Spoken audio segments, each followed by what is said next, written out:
안녕하세요. 오늘 저희가 함께 들여다볼 자료는 로버트 기요사키의 기념비적인 책이죠. 부자 아빠, 가난한 아빠에 대한 당신의 독서 노트입니다. 와, 이 두 아버지의 완전히 다른 가르침을 통해서 부의 본질이 뭔지 파고드는 정말 흥미로운 기록이네요. 네, 이 노트를 딱 한마디로 요약하면 저는 금융독립 선언문이라고 부르고 싶어요. 금융독립 선언문이요? 네, 단순히 돈 많이 버는 기술 이게 아니고요. 돈으로부터의 자유를 얻으려면 어떻게 생각하고 또 어떻게 행동해야 하는가. 뭐 그런 일종의 선언문이죠. 아, 시작부터 흥미로운데요. 좋습니다. 그럼 그 선언문의 첫 번째 조항부터 한번 제대로 파헤쳐 볼까요? 네, 좋네요. 바로 그 생각의 틀을 깨는 것. 저는 이 부분이 가장 인상 깊었어요. 그런 건 살 여유가 없다랑 네. 어떻게 하면 그런 걸 살 수 있을까? 이 질문. 이 둘의 차이가 정말 모든 것의 시작이더라고요. 바로 그 지점입니다. 이게 그냥 뭐 긍정적으로 생각해라 이런 차원의 얘기가 아니거든요. 아니죠. 뇌를 그냥 닫아버리느냐 아니면 어떻게든 깨워서 작동시키느냐 딱 그 차이인 거죠. 맞아요. 노트에 정리해 주신 다른 대비들도 다 같은 맥락인 것 같아요. 안정적인 직장을 구해라가 아니라 좋은 투자 대상을 찾아라. 그렇죠. 위험은 피하라가 아니라 위험을 관리하는 법을 배워라. 심지어 자녀를 대하는 태도까지. 와, 관점이 완전히 다르네요. 결국 이게 통제권의 문제입니다. 한쪽은 내 재정적 운명을 뭐 회사나 정부 같은 외부에 맡기라고 가르치는 거고 다른 한쪽은 그 운명의 조종관을 네가 직접 잡아야 한다. 이렇게 가르치는 거죠.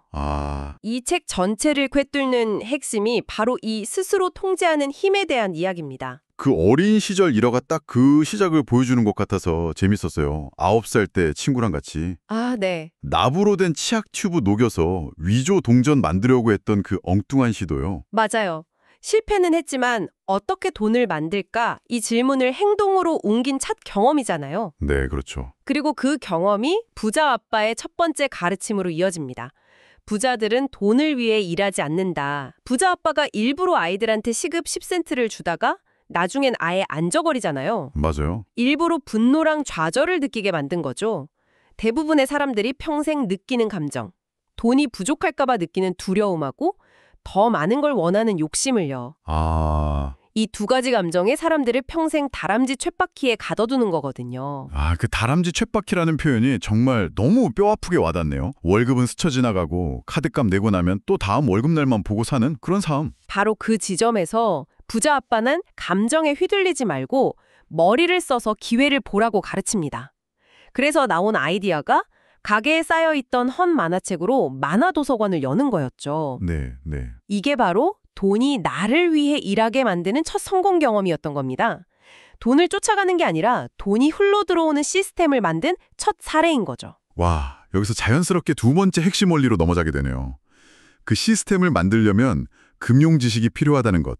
특히 자산과 부채를 구분하는 능력이요. 노트에 적어주신 정의가 정말 명쾌해요. 어떤 거요? 자산은 내 주머니에 돈을 넣어주는 것. 부채는 내 주머니에서 돈을 빼가는 것. 네. 이 간단한 정의를 현실에 적용하느냐 못하느냐가 많은 사람들의 재정적 운명을 가르죠. 부자는 평생 자산을 쌓아 모으고요.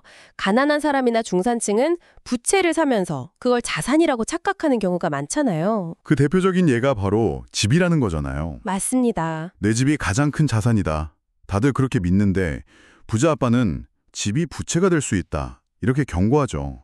솔직히 이 부분은 지금도 많은 분들한테는 좀 충격적일 것 같아요. 그렇죠. 근데 이게 20여 년 전 미국 배경 이야기라 지금 한국의 영끌 문화랑은 조금 다르게 느껴질 순 있어요. 네. 하지만 핵심은 같습니다.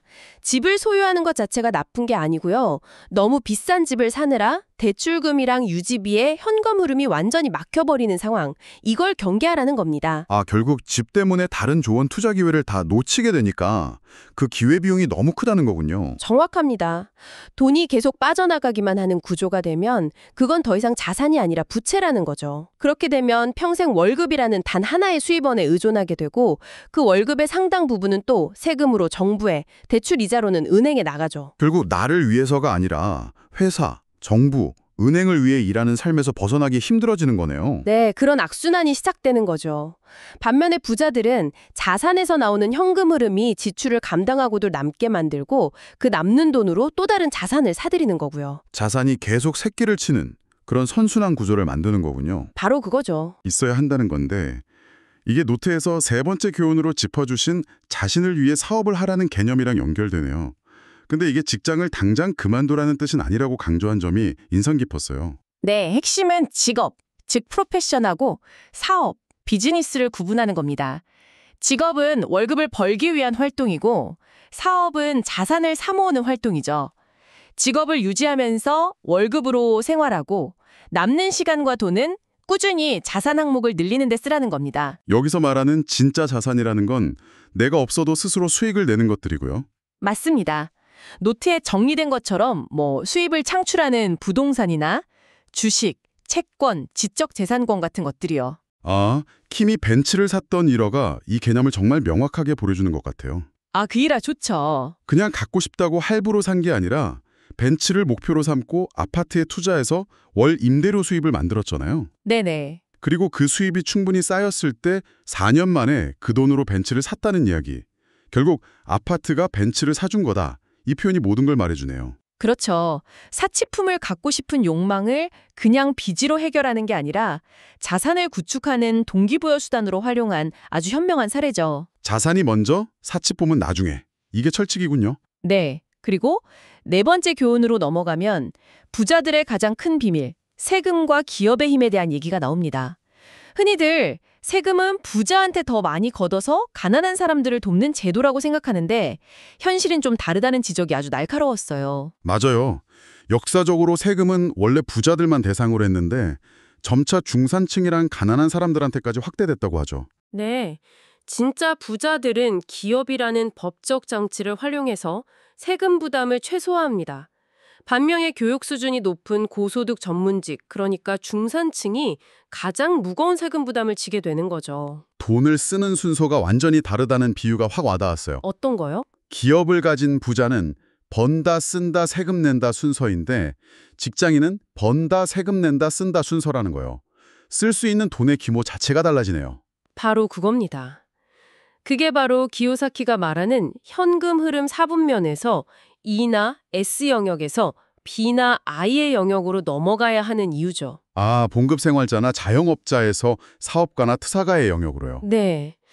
세금 내기 전에 비용 처리가 가능한 B와 I의 4분면으로 가야 합법적으로 세금을 절약하고 부를 훨씬 빠르게 쌓을 수 있다는 겁니다. 이제 5번째, 6번째 교훈으로 넘어가 보죠. 돈을 발명하는 능력, 그리고 배움을 위해 일하는 태도. 이제는 정보가 곧 부라는 말이네요. 네. 과거에는 땅이나 공장이 부의 원천이었지만 지금은 금융지능, 즉 정보와 아이디어가 부를 창출하죠. 경기 침체기에 헐값에 나온 부동산을 남들이 못 보는 가치를 발견해서 사들이고 창의적인 금융기법으로 자금을 조달해서 엄청난 수익을 낸 사례가 바로 그걸 보여주잖아요. 그럼 핵심 기술이 3가지라는 거군요. 남들이 놓친 기회를 찾는 능력, 자금을 모으는 능력, 그리고 똑똑한 사람들을 조직하는 능력. 맞습니다. 배움을 위해 일하라는 조언도 흥미로웠어요. 단순히 연봉이 높은 직장이 아니라 내가 성공하기 위해 꼭 필요한 기술을 배울 수 있는 곳을 선택하라는 거잖아요. 그럼요. 장기적인 부를 쌓으려면 다양한 기술이 필요한데 그중에서도 가장 중요한 기술로 세일즈와 마케팅을 꼽았죠. 다른 사람하고 소통하고 협상하고 판매하는 능력. 이게 성공의 기초 체력이라는 거군요. 네. 아무리 뛰어난 전문가라도 자기 가치를 다른 사람에게 전달하지 못하면 성공하기 어렵다는 아주 현실적인 조언입니다.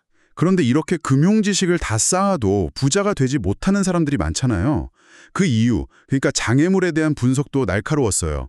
두려움, 냉소주의, 게으름, 나쁜 습관, 오만함, 이 5가지. 어쩌면 이 장애물들을 극복하는 게 금융 지식을 쌓는 것보다 더 중요할 수도 있습니다. 특히 두려움, 돈을 잃을 것에 대한 공포, 이게 대부분의 사람들이 투자를 시작조차 못하게 만드는 가장 큰 벽이죠. 그렇죠. 저자는 실패를 두려워하지 말고 실패를 통해 배우라라고 말해요. 텍사스 사람들이 크게 생각하고 실패해도 크게 실패하라고 말하는 것처럼요. 나쁜 습관을 극복하는 방법으로 제시된 자신에게 먼저 지불하라는 원칙은 솔직히 좀 무모하게 들리기도 해요. 아, 그렇죠. 아니, 당장 다음 주에 낼 공과금이 있는데 그걸 무시하고 자산에 먼저 투자하라는 거잖아요. 대부분 그 압박감을 견디기 힘들지 않을까요? 물론 대담한 발상이죠. 하지만 그 이면에는 중요한 심리가 숨어 있습니다. 청구서부터 해결하면요. 정작 나를 위한 투자는 늘 뒷전으로 밀리게 되거든요. 아, 반대로 자산에 먼저 투자해서 돈이 부족해지면 청구서 독촉 같은 외부 압력이 오히려 새로운 수입원을 찾아내도록 만드는 강력한 동기부여가 된다는 겁니다. 재정적 압박을 피하는 게 아니라 금융 근육을 키우는 일종의 헬스 트레이닝으로 활용하라는 거군요. 바로 그겁니다. 장애물 이야기도 정말 공감이 갔어요. 특히 냉소주의. 그건 너무 위험해. 우리나라에선 안 통해. 이렇게 말하면서 시도도 안 하는 사람들 주변에 꼭 있잖아요. 있죠. 노트에서 승자는 분석하고 냉소주의자는 비판한다는 구조를 짚어주셨는데 이게 기회를 놓치게 만드는 가장 큰 함정 같다는 생각이 드네요. 정확합니다. 냉소주의는 종종 두려움을 감추기 위한 방어막으로 작용하거든요.